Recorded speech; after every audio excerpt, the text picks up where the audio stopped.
The following was recorded in front of a live studio audience at the Studio 21 Podcast Cafe. This is the United Podcast Network. This is Africa Diaspora Connect. Join us as we take the journey from the motherland to America. We share our experiences and learn from them. Here is our host, Kibathi Gaturu. Welcome once again, Africa Diaspora Connect. I am your host, Kibathi Gaturu KG, coming at you from Studio 21, the home of the Africa Diaspora Connects. Today, I'm going to take you on another memorable journey, and this one is going to be about entrepreneurship. Yes, and the demographics we're going to cover will be our young adults. Yes, I'm talking our kids, my kids. That's what we're going to be doing. But before I do that, let me introduce our sponsor this time around. This episode is brought to you by Savins Home Care Services. They are headquartered in Methuen, Massachusetts. Savin Home Care Services is a local independent healthcare agency catering to the ever-increasing baby boom population. It's another diaspora minority-owned woman-managed entity. Give it up to our sisters out there. Big up! Savins Healthcare Services offers personalized, affordable home care services to a wide array of clients, addressing their personal needs with utmost respect, dignity, and compassion, building healthcare communities, one person, one client at a time. You can reach us at 978-655-6540. Just ask for Eunice. Savins at savinscare.com. It's on 300 Broadway, Suite 202, Methuen, Massachusetts, 01844. RNs, LPNs, HHAs, CNAs, let us know whether you want to work days, nights, you want to do live-ins, group homes, nursing homes, where you want to work. We are flexible. Let them know how to get a hold of you. Let them know you got sent by the ADC and tell them your host, KG, said you belong at Savins. Thank you, thank you, thank you. Businessman, you are a business man. Do you know who said that? Who? Jay-Z. He is a business, and he says, man, that is the trend. You know, a few years ago, maybe not a couple of years ago, Mr. Henry Isikumo, by the way, I didn't even introduce you. This is Henry Isikumo in the flesh. What's up, what's up? Give it up. He's going to give his story in a couple of seconds. Employee, business owner, employee, self-employed, business owner, investor. Those are the four quadrants, all right? Now, I saw your bio. Walk me through it. UMass Amherst. What was your major? Yeah, so I was a bio major at UMass Amherst I was pre-med, then pre-dent track. All right. Yeah. Did all that, graduated, and you were like, whoops. Hey, listen. I opened my eyes and I was like, there's a lot more options than just what's on the table. And entrepreneurship, man, and that's fascinating, fam. I mean, and like I was saying, the cash flow quadrant. That's Robert Kiyosaki from back when. Yeah, that's him. Rich Dad Poor Dad, baby. Yeah, you know it. You better know that. I'm sure you edited the book yourself. You know, so here we are. You know, when I raised my kids, my daughter just graduated as well. You know, she did public health. Awesome. She's going to PA school, wow. And then to walk into a job because that's what Dad thinks is. Society dictates. Yeah. You know what I'm saying? Yeah. So how'd you get to be at your level where you're like, wait a minute, I'm gonna go against the grind? How'd you get to be there? I mean, it's all about opening up your eyes and trying to, you have to bet on yourself, literally. Right? Yeah. You have to, see what else is out there. Uh-huh. There's never anything wrong with doing that because at the end of the day, as humans, we're doubtful. Sometimes you're doubting whether you're doing the right thing, or you also want to explore, and we're curious. I'm curious. I love, exploring and seeing, okay, is there something else out there that maybe I can put my hand in, and who knows? I might become successful in it. I might fail in it. I'm not scared of failure either, but it's just a matter of putting yourself out there and seeing what happens.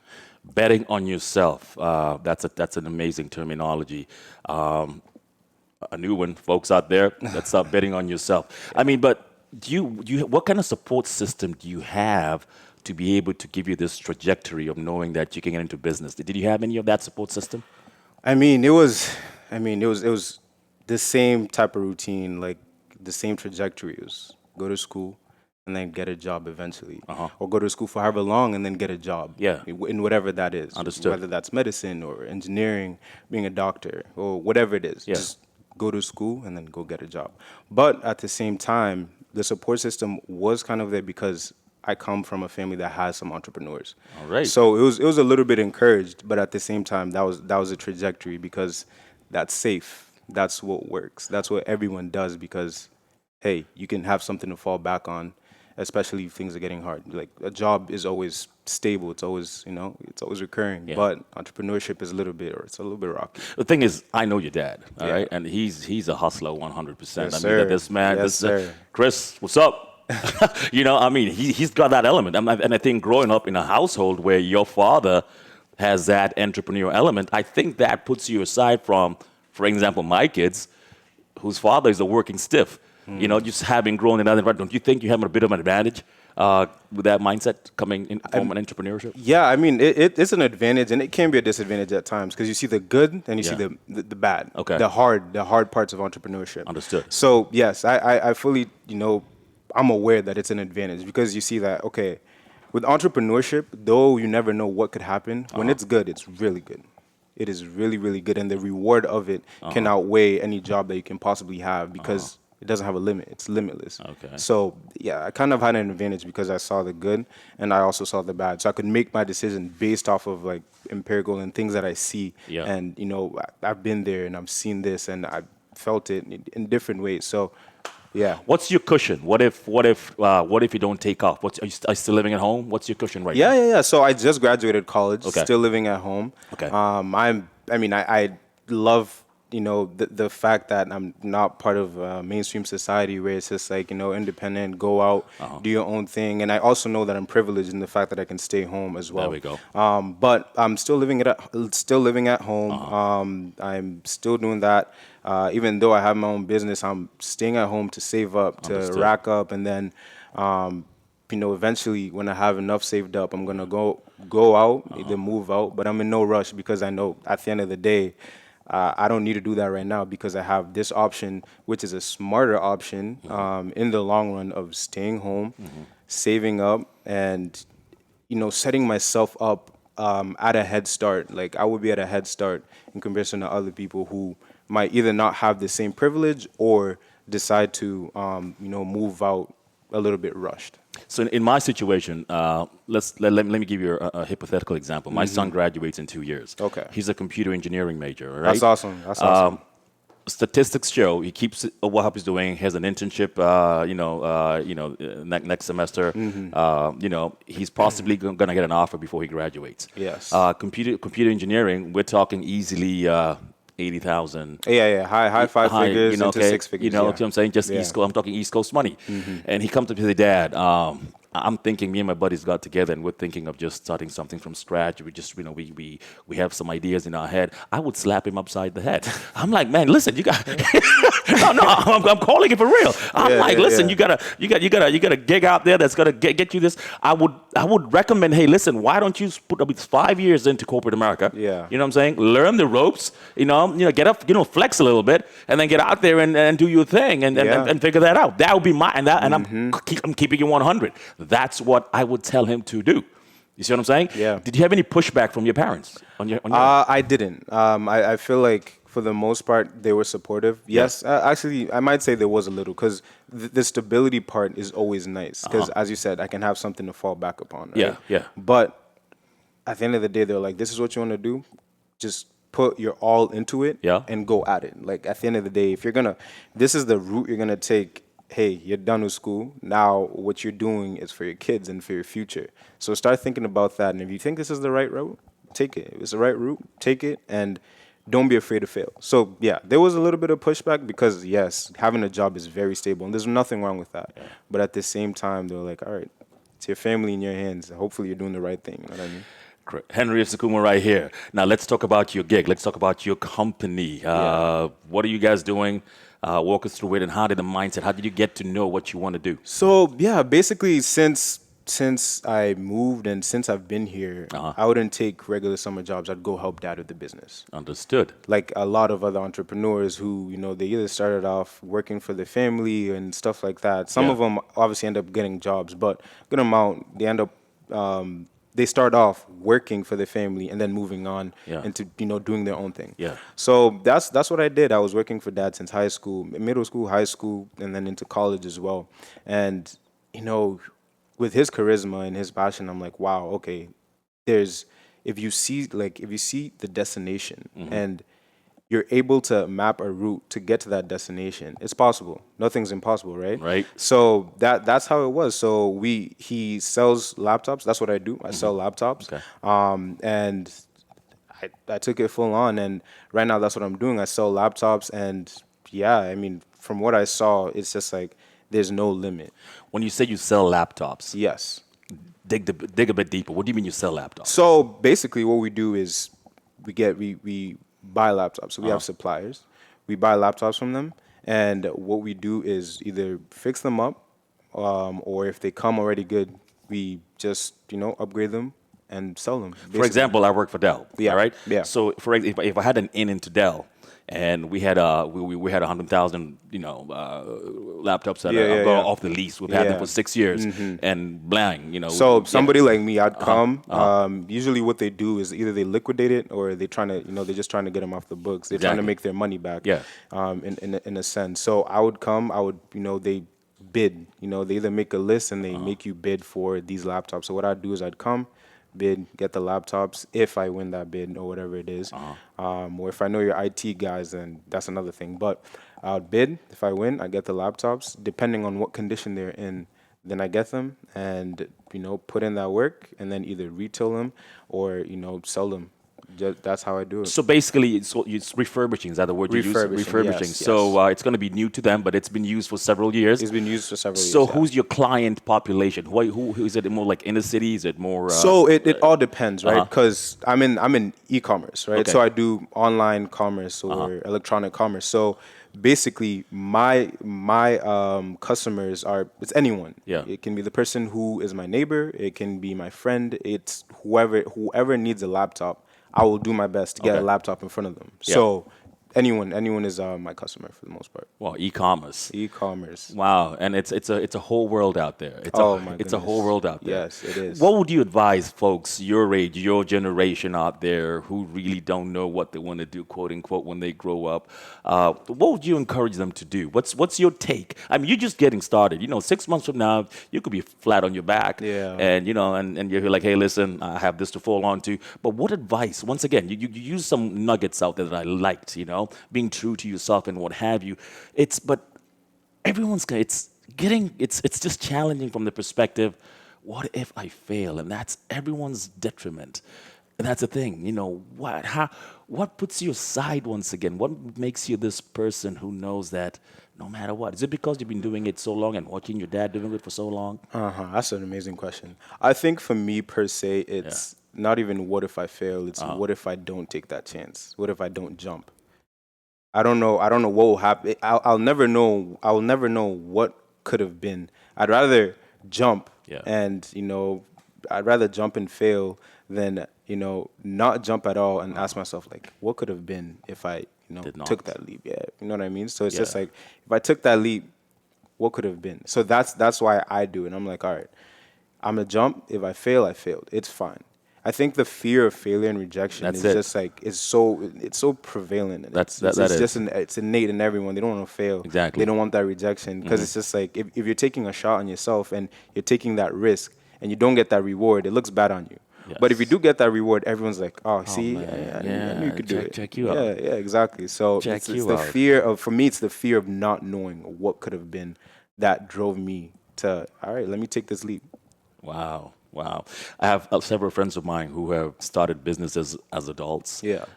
You have kids, and it's the first time you're venturing out, and I've seen the agony and what people go through. You go through all your credit cards, you're missing a few mortgage payments, you're borrowing, but you still believe. And I mean, most of them maybe don't take off, but those that do, OMG, man, it takes it to another level in of itself. That's true. You know, let's go through that whole quadrant thing because you seem to know this stuff, right? So an employee is someone who basically you have 40 hours. You have your 40 hours for the most part. And pretty much you have no say. You know, you're told what to do, when to go, when to come, and when to leave. Yes. And that is pretty much 90% of society or something of that nature. And then someone gets pissed off and says, you know what? I want to be my own boss. I want to be self-employed. I don't want nobody to tell me what to do. You know what I'm saying? But the flip side of that is, if you don't go if you go fishing that day, what happens to your business? I know. There you go, because you're gone fishing. It's just you, right? Yeah. So it's just you. Yeah. Oh, hey, listen, God forbid, you know, you break an arm, you fall sick. It's only you. So it's like, oh my God, It's then a what? little bit, yeah. But still, you're your boss. You come and go as you please, and you dictate how much you want to make based on the fact that it's you. It's all on you. Yeah. And then the B I remember was the business. Now, when you have other sources where you've been able to spread yourself out there and you have other people working for you now. Yeah. And maybe you don't have to really show up as much. And over time, maybe you can be able to duplicate yourself, clone yourself. And you can just, hey, listen, I can go to a trip to Africa, to Kenya, to South Africa, to Europe for a month and never really have to look back and say what's going on. Yeah. And then the I was the investor where your money's working for you. Okay? When do you see, you're 22 years old right now. Yeah. You have that killer instinct, all right? Absolutely. What do you see? What's the next what's this decade? What is your decade? The next 5, 8 years. By the time you turn 30, where does Henry see himself in that quadrant that I just gave you? Yeah, I mean, first of all, as you said, the job. I feel like right now there's a lot of information out there and people who basically are, they call them fake gurus who basically push people to not do the 9 to 5 because a 9 to 5 is like you're a slave to somebody. Yeah.